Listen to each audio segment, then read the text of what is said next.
He told me he was done, and I just couldn't believe it. I'm Elaine, 32. We'd been together for 7 years, married for 3. It wasn't perfect, but whose is? We had our rhythm, and then, out of nowhere, he says it's not working, that he's tired of trying. He didn't even yell. His voice was just flat, the same way he asks if I want takeout or something. Just like that. I remember thinking it was a joke at first, a really lame one, but then I saw his eyes, not angry, just empty, like the life was sucked right out of him. He was standing in our living room, the one we'd painted together that first year, holding a coffee mug, a mug I bought for his birthday. The one that said, "World's best boyfriend." I felt my stomach drop, not because I was sad, but because I was being backed into a corner. I didn't want to lose the life we had. Our apartment, our friends, the way things were. It was comfortable, and I didn't want to start all over. "You're being dramatic." "William," I said, my voice coming out a little too high, a little too tight. "You're tired. That's all. We'll talk about this tomorrow." He just shook his head, looking down at the mug. "No, Elena, I'm not. I've been thinking about this for months. We're just 2 people living in the same space. I'm done." And that was it. My mind started racing, trying to find a way to fix it, a way to pull him back from the edge. I knew he had been distant lately. He was spending more time at the gym, going on these long runs, and picking up extra shifts. I just assumed he was stressed from work. His company was going through a big merger, and he'd been working insane hours. I even told myself I was a supportive wife, letting him have his space. But really, I was just ignoring it. It was easier to pretend things were fine than to actually deal with them. I didn't like confrontation, especially when it meant I might have to change something about myself. It was always easier to just let things blow over. I'd tried the usual tactics. I'd started crying, but he just stood there, watching me. No reaction. No. "Oh, honey, don't cry." Nothing. I felt a flash of anger. How dare he just stand there? I was supposed to be the one crying, and he was supposed to be the one comforting me. I wanted him to feel bad. I wanted him to feel guilty for putting me through this, but his face remained a blank slate. That's when it hit me. I had to do something drastic, something that would make him stay. He wouldn't leave me if I was going through something serious, something that would make him look like a complete monster if he walked away. And that's when the little lie, the seed of an idea, started to form. It was so simple, so stupid, and yet it felt perfect in that moment. I thought back to a conversation we had a few months ago. We had talked about wanting a family, and I had been all for it, though I hadn't been honest with him about my birth control. I had been on it since college and didn't really have plans to get off it yet. I liked our life, the freedom we had, but now it was my one and only escape route. I decided to tell him I was pregnant. That would get his attention. That would make him rethink everything. He was a good person. Deep down, he wouldn't abandon a pregnant wife. He just wouldn't. The fear in my chest started to get replaced with a cold, calculated calm. I could do this. I could fix this. "What about the baby?" "Liam," I said, wiping my eyes and looking at him directly. "What are you going to do about the baby?" The mug slipped from his hand, shattering on the hardwood floor. He didn't even seem to notice. His eyes, for the first time in weeks, were filled with something other than emptiness. They were filled with confusion and a flicker of hope. "No, not hope. Panic." "What are you talking about?" "Elena," he stammered. "The baby?" "There's no baby." "You've been on birth control." I got off it. "Liam," I lied smoothly, the words coming easily. "I wanted to surprise you, but I guess you're right. I guess I'll be raising this baby alone." He was stunned. He just stood there, staring at me, the shattered mug at his feet. The silence stretched between us, thick and heavy. Finally, he spoke, his voice barely a whisper. "Elena, are you serious?" I just nodded, letting a few more tears fall. He looked at me for another long moment, his face a mix of emotions I couldn't quite decipher. Then, without saying another word, he walked into the kitchen, grabbed the broom, and started sweeping up the broken pieces of the mug. He didn't say anything, but I knew I had him. He wasn't going anywhere. The next few weeks were a blur of me getting pregnant. I started watching my diet, stopped drinking wine, and told him I was feeling sick every morning. I even went to a clinic to get some paperwork done, making sure to forge the details. I was careful, meticulous. I printed out a fake ultrasound image I found online and showed it to him, my hand shaking a little as I handed him the paper. He didn't even question it. He just stared at it, a slow, hesitant smile spreading across his face. He started to change. He was back to being the guy I married. He was more attentive, more loving. He'd bring me flowers and little things he knew I liked. He even started talking about baby names and painting the spare room. Damn, it was working! The fear of losing him was replaced with a smug satisfaction. I had won. I had him right where I wanted him. My biggest concern was my friend, Kara. She was the one who had convinced me to get on the pill back in the day. After a brief pregnancy scare with a college boyfriend, I hadn't told her I was off it, and she'd been my confidant for years. I had to be careful with her. She was smart, and she'd seen me through a lot. She knew me better than anyone. I told her I had gotten off the pill without telling Liam, and that I'd just found out I was pregnant. I made it sound like an accident, a little mistake I was a bit embarrassed about. I downplayed it, but she was still skeptical. She kept asking if I was sure, if I was really ready for this. I just brushed her off, saying everything was great and that Liam was excited. I told her I had it all under control. I even made a comment about how she'd probably never understand, since she was still single and living her own life, a life I was so far past. She just gave me a look and changed the subject. I had been so careful. I had planned everything out. The fake doctor's visits.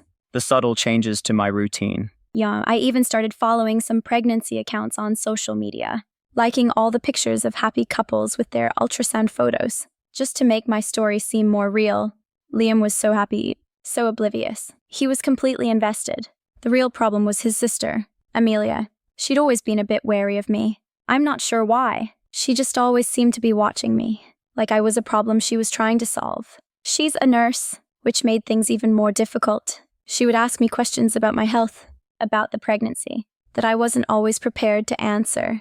I'd have to deflect or make something up, and she'd just nod slowly, her eyes never leaving my face. I could feel her looking through me, like she knew I was a fraud. One evening, we were all having dinner at their parents' place. The conversation turned to the baby. Of course, Liam was glowing, talking about how excited he was. I was just sitting there, smiling and nodding, playing the part. That's when Amelia hit me with it. Elena, I was looking at the paperwork you showed us, she said, her voice completely neutral. The clinic name on the ultrasound, it's a women's wellness center, not an OB-GYN. And the doctor's name, he's a dermatologist. My breath caught in my throat. I could feel the blood rushing from my face. I faked a cough, trying to buy myself some time. What? No, that can't be right. No, I must have gotten some of the paperwork mixed up. It's so much to keep track of. I laughed, but it sounded hollow, even to me. Amelia just stared at me, her face unreadable. No, Elena. I looked up the clinic and the doctor. I cross-referenced it with the information you gave us. I just wanted to be sure you were in good hands. My hospital has a great prenatal program, and I wanted to make sure you were getting the best care. I felt a cold dread creep into my veins. How did I miss that? I just Googled a doctor's name, the first one that came up, without even checking their specialty. I was so careless, so confident in my own little scheme, that I hadn't even thought to double-check the details. I felt my stomach churn. The room suddenly felt too hot, the conversation too loud. Everyone was looking at me now, their faces a mixture of confusion and concern. What are you talking about? Amelia, Liam asked, his voice low and full of an emotion I couldn't name. I'm just saying, she said, her eyes locked on mine. Something doesn't add up. I tried to save it, of course. I tried to deflect, to get angry, to make it seem like she was just being a jealous, nosy sister. You have no right to go looking through my private medical information. What kind of a sister are you? I said, my voice rising, but it was too late. The damage was done. The seed of doubt had been planted, and it was growing fast. Liam looked from me to her, a terrible realization dawning on his face. He didn't say anything. He didn't have to. The look in his eyes was enough. Later that night, back at our apartment, the silence was deafening. He didn't talk to me. He just sat on the couch, staring into space. I tried to apologize, to explain away Amelia's comments, but he just held up a hand, stopping me. I don't want to hear it, Elena, he said, his voice quiet. I just need a minute to think. I knew what he was thinking about. He was thinking about all the little lies I had told. The fake ultrasound, the missed appointments, the way I had avoided all of his questions. The way I had used our dream of a family to keep him from leaving me. He was replaying everything. Yeah, and I knew it. The whole lie was unraveling, and there was nothing I could do to stop it. The next morning, I woke up alone. He was already gone. His phone was off, and he wasn't answering texts. I panicked. I called his parents. His brother. No one had heard from him. He had just disappeared. A few days later, I got a text from his sister, Amelia. It was a picture of a hospital wristband. It looked old and worn, like it had been in a drawer for a while. The name on it was mine. The date was from a few months ago, a few weeks before I had told him I was pregnant. She must have taken it from a hospital visit a while back and had it in a drawer and just stumbled upon it. It had my name and a barcode. Below the barcode, in small, almost unnoticeable print, it read, "Patient not pregnant." I felt my blood run cold. She had saved it. And now, she had used it. I tried to call her, to yell at her, to make her feel bad for what she'd done. She didn't answer. She sent me another text. A picture of a baby, swaddled and sleeping. It was a picture of her new niece, born just a few days ago. The text below it read, "I guess you have some catching up to do. Elena, I hope you get the help you need." Oh, that was it. My world came crashing down.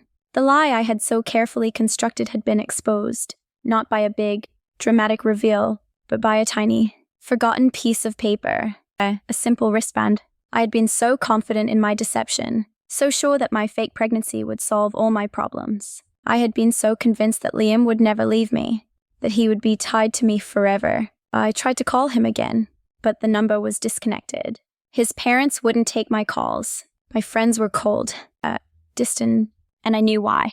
Amelia had made sure of that. My perfect little life, the one I had fought so hard to keep, was gone.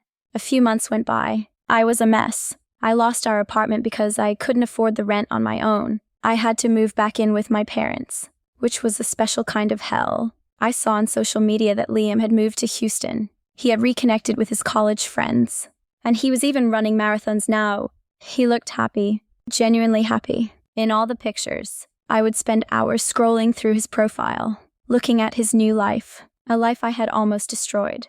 Then, one day, I saw a picture of him with a woman I didn't recognize. she had a kind face, a genuine smile. They were at a coffee shop, laughing at something on his phone. The caption read, "Perfect Sunday morning with this one." My stomach twisted into a knot. I tried to tell myself it was nothing, just a friend.